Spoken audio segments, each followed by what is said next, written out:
Oi pessoal, tudo bem com vocês? Sejam bem-vindos a mais um vídeo aqui no Léguas e Letras e hoje nós vamos conversar um pouco sobre A Queda de Númenor, do Tolkien. Este livro aqui foi lançado em novembro de 2022, eu comprei na pré-venda e acabei lendo um bom tempo depois, né? Até mostrei para vocês lá no Instagram, nos stories, conforme eu estava fazendo essa leitura.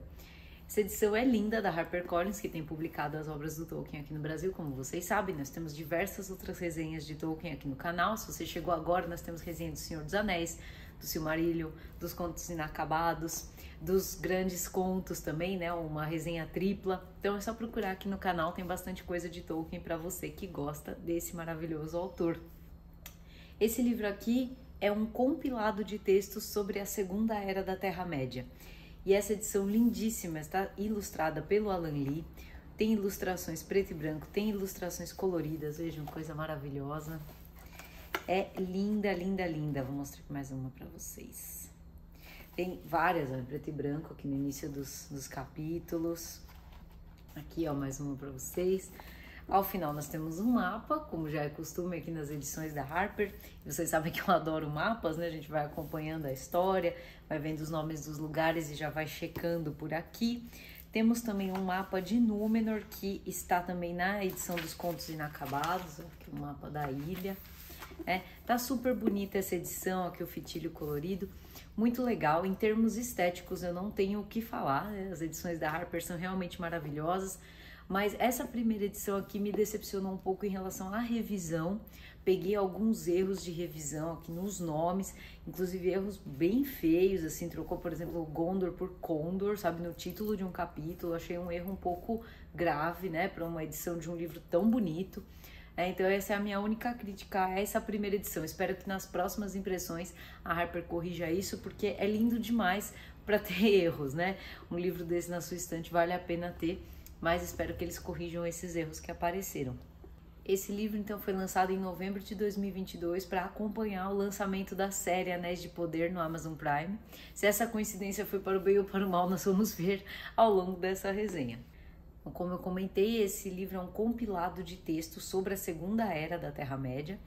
É uma época sobre a qual nós não temos muitas informações, mas eu achei muito legal a ideia de trazer esse compilado, porque nos apêndices do Senhor dos Anéis, que é uma das fontes utilizada pela Amazon para produzir a série, nós temos lá algumas informações no Conto dos Anos, tem algumas coisas nos Contos Inacabados, no próprio Silmarillion, mas não é tão fácil de entender para quem chegou agora no universo do Tolkien, então muita gente ficou bem perdida.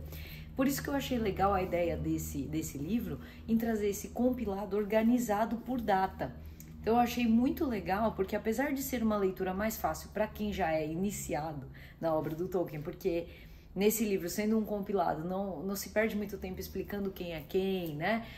Os nomes, os tipos de elfos, né? Os nomes dos elfos, assim, isso não é muito explicado, porque afinal de contas é um compilado, mas fica mais fácil para acompanhar, para entender. Se a gente ficou um pouco perdido ali, pegando um trecho da história lá no Contos Inacabados, ou um outro trecho nos próprios apêndices, ali aquela parte dos reis de Númenor, ou só pelas referências ao longo da leitura da história, se você não pegou os apêndices para ler, por exemplo, ao longo da leitura da história, os personagens comentam sobre o passado e falam um pouco sobre Númenor, sobre o que aconteceu com essa ilha, né? E aí fica um pouco confuso às vezes, e aí por isso que eu achei muito legal a ideia dessa obra de trazer esse compilado.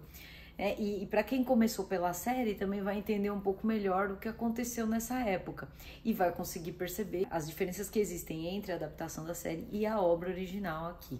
Então são vários escritos retirados de vários livros, isso já é explicado bem aqui no início, ó, nesse capítulo sobre este livro, que é logo na introdução, né? E aí a gente vai vendo. O que eu achei também muito legal é essa organização por ano mesmo. Eles colocaram como Conto dos Anos. O nome mesmo é o Conto dos Anos, cronologia das terras ocidentais. Então, capítulo a capítulo, nós vamos ter o ano e o acontecimento marcante. Então, ano 1 aqui, fundação dos Portos Cinzentos e Lindon. Legal. Aí já tem uma ilustração lindíssima, né? Essa cena é retratada na série da Amazon, logo de início, que é o afundamento de Beleriand. Aqui, ó. Aí já pula pro ano 32, os Edain chegam a Númenor. Achei super legal, porque a gente consegue ver de uma forma cronológica tudo o que aconteceu nessa segunda era, relatos que estavam meio que dispersos entre diversas obras do Tolkien. Então, em termos de tipo de texto, é um romance, mas é quase uma coisa enciclopédica histórica do Legendário, né? Então, é uma obra de ficção, claro, né? Porque a gente tá falando aqui do Legendário do Tolkien, mas o tipo do texto parece meio que um compilado histórico mesmo, justamente por conta dessa organização por anos mesmo e acontecimentos importantes da Segunda Era da Terra-média. Começa com uma explicação breve do que aconteceu a partir do Silmarillion e depois ele vai mostrar toda a trajetória dessa ilha e das pessoas que moram nela, que é a Ilha de Númenor, até a sua queda. E aí, né, vamos dizer, aqui não tem spoiler, né, gente? O título do texto é A Queda de Númenor, né? O título do próprio livro. Então, a gente já começa sabendo que Númenor não vai permanecer. Mesmo quem chegou agora no universo do Tolkien já sabe que não vai ter Númenor para o futuro, né? É uma cidade que vai cair. Então, esse conto dos anos vai compreender o período do ano 1 até o ano 3441, com a ocupação dessa ilha de Númenor, que foi um presente dos Eldar para os homens, dessa raça de homens, né? Essa linhagem que são os Edain. A queda dessa cidade de Númenor, a ascensão do Sauron, o forjamento dos Anéis de Poder e a última aliança de elfos e homens, tudo isso em letras maiúsculas, que é aquela guerra que aparece logo no início dos filmes da trilogia do Peter Jackson, aquela primeira guerra lá, onde o Isildur corta o dedo do Sauron, pega o anel, né, o anel e tudo mais. Então essa é a última aliança de elfos e homens. Então esse livro vai tratar toda a Segunda Era até chegar naquele ponto, porque a gente começa o Senhor dos Anéis já na Terceira Era da Terra-média. E a história de Númenor é uma versão do Tolkien para a Lenda de Atlântida. Ele diz que ele tinha um pesadelo recorrente. Não sei se isso acontece com vocês, eu acho que todo mundo tem, né, pesadelos recorrentes. E ele diz que o pesadelo recorrente dele era justamente essa cidade sendo engolida por uma grande onda e tudo mais, que é logo a imagem que está retratada aqui na capa da edição da Harper, né, nessa ilustração do Alan Lee. Ele tinha esse pesadelo recorrente. Inclusive, o Faramir, que aparece, é um personagem que aparece no Senhor dos Anéis, é um personagem inspirado no próprio Tolkien. E ele diz que ele também tinha esse sonho, né? Ele fala que esse personagem tem muito dele, inclusive esse pesadelo recorrente. Então ele quis colocar aqui um pouco uma versão dele, né, para o Legendário de uma Queda de Atlântida. E também a gente vai trazer, como a gente sabe que o Tolkien tem uma grande inspiração católica, né, para escrever a sua obra, a gente vai ver também a própria queda dos homens de Númenor, como também uma espécie de queda do paraíso, do Éden. Os principais personagens que vão aparecer aqui na Queda de Númenor são as diversas linhagens de elfos e os Edain, que são uma linhagem anterior dos homens, né? São homens diferentes, assim, eles não são humanos comuns, eles têm uma vida muito mais longa e é dessa linhagem que descendem Isildur, o Aragorn, então eles vivem muito mais. A gente vai ver lá no Senhor dos Anéis que esses personagens, esses homens dessa linhagem dos Edain, eles vivem mais de 100 anos, 200 anos, né? Então os reis de Númenor são todos dessa linhagem. E são esses homens que vão colonizar, entre aspas, a Terra-média e vão criar lá o reino de Gondor, o reino de Arnor, a família do Isildur. A gente vai ver todos os antepassados dessas pessoas que aparecem lá na trilogia do Senhor dos Anéis. Por isso que é muito legal ler A Queda de Númenor. A gente vai entender um pouco sobre a origem desses personagens que a gente tanto ama lá na trilogia também. Então a Ilha de Númenor, o mapa está aqui, ela foi um presente dos Valar para os homens, como uma recompensa pela participação deles na guerra contra Morgoth, lá na Primeira Era. Né, Morgoth é o primeiro Senhor do Escuro, o primeiro dos Valar que caiu, Melkor, né? Então ele adota esse outro nome. Se você não está entendendo muito bem quem são os Valar, o que aconteceu, assista a resenha do Silmarillion que nós temos aqui no canal, que vai contar um pouco sobre a criação do mundo todo, a canção dos Ainur, toda a gênese do Legendário do Tolkien tá lá. Então nessa Primeira Era nós vamos ter esse primeiro Senhor do Escuro, que vai ser derrotado pela essa aliança de elfos e homens, né, que é a Guerra da Ira. E como uma recompensa para esses homens que participaram, para essa linhagem de homens, os Valar dão a eles a Ilha de Númenor. E é uma espécie de Éden esse lugar, porque tudo tem Númenor, né? Você tem toda uma natureza exuberante, você tem possibilidade de pesca, você consegue ter uma vida excelente, mas os Valar colocaram para eles uma única proibição, né? E aí a gente também tem essa relação aí com a própria questão do Gênesis, mesmo da queda do homem bíblico, né? A única proibição seria não navegar muito para o oeste, porque no oeste estão as terras imortais, está Valinor, é a morada dos Valar. Então eles colocam essa ilha, estão pensando assim, né? A gente tem a Terra-média, né? Vou colocar. A gente tem Valinor para cá, né? Para o oeste, Númenor está no meio do oceano e a Terra-média está para cá, para o leste. Então a única proibição para os homens de Númenor era não navegar para o oeste, tentar chegar ali. O máximo que eles poderiam ir é até um ponto onde eles ainda conseguissem enxergar Númenor lá para trás. E essa única proibição prevalece por muito tempo, né? Mas a tentação que domina o coração dos homens, ainda que eles sejam Eden, acaba vencendo, né? Ao longo de todo esse tempo, né? A corrupção do homem na história mesmo vai levar a essa queda, porque eles vão acabar descumprindo essa determinação dos Valar. E a gente vai acompanhar essa trajetória dos homens de Númenor através desses relatos combinados dos livros da trilogia do Senhor dos Anéis, do Silmarillion, dos Contos Inacabados e também da História da Terra-média, que agora está chegando no Brasil também pela HarperCollins, é uma coletânea de vários volumes, e outras anotações, cartas do próprio Tolkien. E eu achei super legal a preocupação deles em colocar em notas a origem das informações, da onde eles tiraram. Então eles colocam trilogia, né, ou Contos Inacabados, ou História da Terra-média. E o livro começa explicando um pouco sobre a ilha mesmo, como vivem os homens, qual é a natureza, como que é a fauna, como é a flora, quais são os costumes, como é a prática religiosa dos homens de Númenor. É super legal, a gente tem meio que uma coisa enciclopédico mesmo, sociológico das pessoas que vivem nessa ilha, a gente vai aprendendo mais sobre elas. E é super legal a forma como esse livro é conduzida, porque ele vai alternando essa explicação enciclopédica histórica, que pode ser maçante para um leitor que está chegando agora aqui, né? Então, por isso também a coincidência com o lançamento da série, essa combinação com histórias de personagens mesmo, com alguns diálogos. Então, uma das principais histórias que a gente tem é do Aldarion e da Elendis. Ele vai se tornar um rei de Númenor, é uma história de um casamento, como que eles se conhecem, porque eles teriam sempre que se casar com pessoas da linhagem, aí ele acaba casando fora dessa linhagem, ele é um grande navegador, e também isso vai mostrar, essa história pretende mostrar um grande aspecto do homem de Númenor, né, da pessoa de Númenor, que é esse desejo por navegar, de conhecer essa colonização da Terra-média, como que vai acontecer. Ele fica anos navegando, e nessa história que vai mostrar um pouco sobre a personalidade, o jeito dos homens de Númenor, que vai acabar conduzindo a própria queda da cidade, Tolkien também vai mostrar problemas do casamento, do relacionamento, a visão dele do que deveria ser a esposa, né? Como que o comportamento dela acaba piorando o casamento, como que o comportamento dele acaba piorando o casamento, né? Esse ímpeto da busca do mar e o quanto isso pode... dessa busca pela aventura num relacionamento estável, né? Então a gente pode ver umas lições interessantes do Tolkien aqui nessa obra.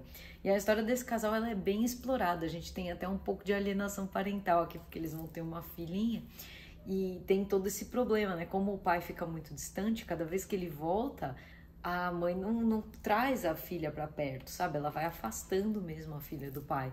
Então são problemas muito graves que a gente pode, né, que ele se inspira até na vida real para colocar aqui nesses exploradores de Númenor. Então nem sempre esse ímpeto de explorar, esse ímpeto de descobrir lugares novos, de colonizar a Terra-média, que vai trazer muito benefício, nem sempre isso é 100% bom, né? Então você tem o efeito individual. Coletivamente você tem Númenor se expandindo, e individualmente você tem o problema da família desses exploradores, não só, né, dele próprio, do Aldarion, mas de toda a sua comitiva de marinheiros que acaba o acompanhando.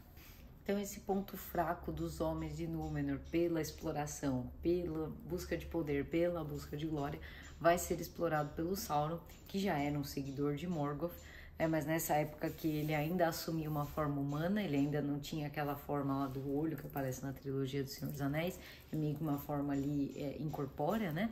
Aqui ele ainda tinha uma forma corpórea, e ele vai se infiltrando através da astúcia, mostrando a sua habilidade, né? Forjando, ajudando na Forja dos Anéis, influenciando o Celebrimbor para fazer essa Forja dos Anéis de poder. E posteriormente ele forja o próprio anel, que tem o objetivo de dominar todos os demais. E com isso vai levar à guerra, toda a batalha, a desconfiança em relação ao Sauron, vai ter toda uma cisão dessa sociedade, alguns vão cultuar, outros não. Tem todo um problema em relação ao Sauron, mesmo com o crescimento do seu poder na Terra-média, a partir do momento que ele decide lá instalar a sua fortaleza na Terra de Mordor, aqui no leste, né? Tem homens aqui na Terra-média que também trabalham com ele e tudo mais. Então aqui vocês vejam que o reino é estabelecido aqui, ó, tem o Arnor e Gondor aqui embaixo, são os filhos de Isildur que vão ficar por aqui depois da queda de Númenor, alguns vão escapar da ruína dessa cidade. Então vai mostrar como ele vai criando essa força, esse poder, como o pessoal lá é alertado pelas pessoas, pelo Gil-galad, que está em Lindon, bem aqui no alto da Terra-média. Ele chega a avisar os reis de Númenor sobre essa ameaça. Os homens não vão em socorro quando o Sauron começa a ter um aumento de poder, né? Então eles vão vendo que a coisa está acontecendo, mas ninguém vai atrás, né? O Sauron acaba ganhando bastante força com o passar do tempo, criando a fortaleza dele e tudo mais. É uma coisa que a gente vai ver lá na série. Ele se mostra muito como um emissário dos Valar, então através da astúcia ele vai poder, né? Ele vai ali fazendo o lobbyzinho dele e vai ganhando bastante poder. E aqui a gente vai conseguir comparar bastante o que aconteceu na adaptação da série, né? Então, de um lado foi bom porque quem chegou agora no universo do Tolkien teve a oportunidade de conhecer um pouco mais sobre a Segunda Era. E de outro lado a gente fica comparando o tempo todo ali, né, o que a série mudou na adaptação e tudo mais. Então a série mudou muito a história original em relação à parte dos anéis mesmo. E assim, gente, a gente sabe que é uma adaptação, que as coisas vão ser alteradas. Algumas coisas vão ser alteradas, não tem jeito, né, para adaptar uma história tão complexa com muitos detalhes. Não tem jeito, sempre vai ter que mudar uma coisa aqui e ali. Mas o que me deixou um pouco assim é porque o principal ponto, que é a própria história dos Anéis de Poder, a figura do Sauron foi totalmente alterada para a série. Para fazer sentido, talvez, na adaptação da televisão, talvez, mas para nós aqui que vimos a história, fica um pouco triste, né? A gente vê tanta mudança, né? É complicado. A própria figura do Sauron, como foi apresentada, é difícil, assim, a mudança foi muito grande em relação a história. Eu acho que toda adaptação tem pontos fortes, tem pontos fracos, mas eu acho que quando mexeram no essencial, me chateou um pouquinho. Mas eu ainda gosto da série, vou acompanhar, não tem como, né? A gente nunca perde uma oportunidade de ver uma adaptação de uma obra de Tolkien para as telas, né? Mesmo que ela tenha aí uma alteração muito grande em relação à história original, estamos aí. E para isso também vem o livro, para ajudar a gente a entender qual que é a história verdadeira por trás ali, né, que inspirou a adaptação. Então, para mim, a principal mensagem que é passada nessa obra da Queda de Númenor é justamente o mito, uma adaptação do mito da queda do homem, da primeira queda. Ele vai tratar justamente como uma segunda queda da humanidade, já que a primeira foi a queda bíblica, né? E essa característica do homem ser corruptível, do homem ser falível, de ele não conseguir se equiparar aos deuses, por mais dádivas que lhe sejam concedidas, não tem como o homem se equiparar aos deuses, ele sempre vai falhar, ele vai cair, né? E aqui a gente vai ter realmente uma versão da queda da humanidade criada pelo Tolkien e colocada aqui também uma mistura de Atlântida com a queda bíblica, muito legal. Para mim a principal mensagem da obra é essa, mostrar um pouco sobre a falibilidade e sobre a capacidade do homem ser corrompido, desse ponto fraco da natureza humana, que não importa seja homem, seja Éden, ela vai existir, não adianta, não sendo um deus, o homem vai ser falível. Então, a título de experiência de leitura, para quem conhece Um Prato Cheio, adora, vai gostar muito de ver ainda de uma forma mais organizadinha, tudo encadeado, ilustrado, coisa maravilhosa. Eu acho que ficou a apresentação tornou essa leitura muito mais interessante do que você pegar lá os apêndices da trilogia para ficar vendo lá a cronologia dos reis de Númenor, tá? Ficou muito mais interessante aqui, com um pouco de informação do História da Terra-média, um pouco de personagens, sabe? Eu achei que ficou bem legal. Para quem conhece mais ou menos, viu a série, tá, vai gostar também, porque vai entender um pouco melhor sobre o Legendário, né? E para quem não conhece, chegou só aqui, caiu de paraquedas, pode ficar um pouquinho perdido, justamente por ser uma compilação, não conta com tantas informações detalhadas sobre quem é quem, tal coisa que a gente encontra mais no Silmarillion. Mas eu acho que é uma leitura legal para todo mundo, cada um vai aproveitar a sua maneira e vai tirar proveito aqui da Queda de Númenor do Tolkien. Espero que vocês tenham gostado desse vídeo. Curtam, comentem, compartilhem, deixem aqui as impressões de vocês sobre o livro, sobre a série. Vamos conversar, eu gosto muito de ouvir de vocês. Muito obrigada, pessoal, um grande abraço a todos e até o próximo vídeo.